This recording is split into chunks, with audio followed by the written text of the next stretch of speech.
Indonesia bagian dari diri saya.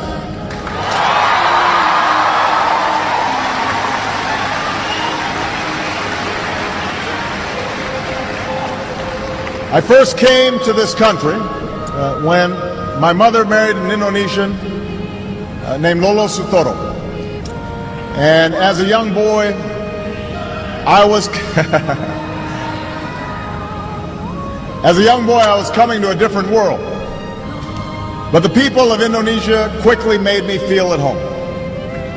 Jakarta looked very different in those days.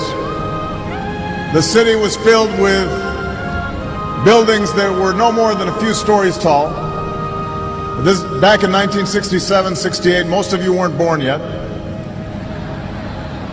The Hotel Indonesia was one of the few high-rises, and there was just one big department store called Sarina. That was it.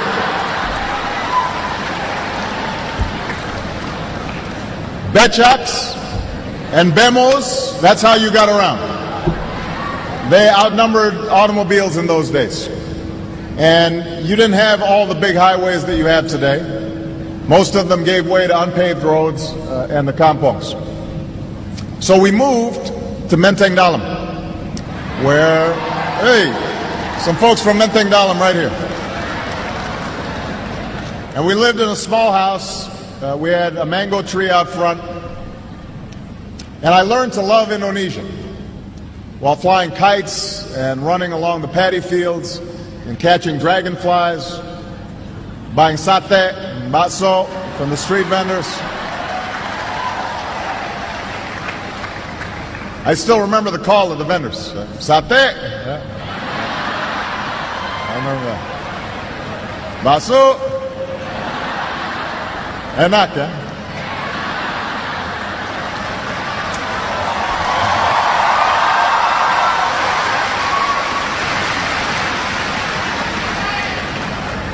But most of all, I remember the people. The old men and women who welcomed us with smiles, and the children who made a foreign child feel like a neighbor and a friend, and the teachers who helped me learn about this country.